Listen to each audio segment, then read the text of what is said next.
মুখ ভর্তি দাড়ি, পরে আছেন ক্যাপ, চোখে আবার রুদ চশমা।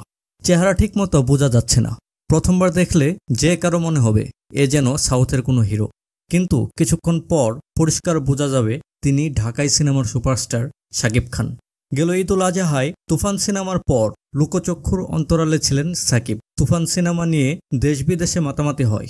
মুক্তির 1 মাসের মধ্যে ইন্ডাস্ট্রি হিট হয়ে ওঠে দেশ বিদেশে।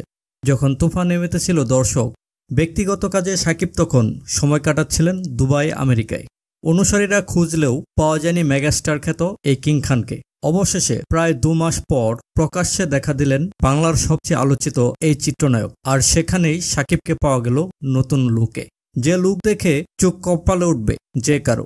জানা যায় যুক্তরাষ্ট্র থেকে প্রায় 2 মাস পর গেল 26 সেপ্টেম্বর ঢাকায় পা রেখেছেন সাকিব। বিমানবন্দরে নায়ক আলেকজান্ডারের সঙ্গে তার দেখা হয় সেখানে। সাকিবকে দেখে আলেকজান্ডার তার সঙ্গে সেলফি তুলেন। সেই সেলফিতেই সাকিবকে দেখা যায় এই নয়া লুকে। ধারণা করা হচ্ছে সাকিবের এই নয়া লুকটি থাকবে তার আসন্ন সিনেমা বরবাদে।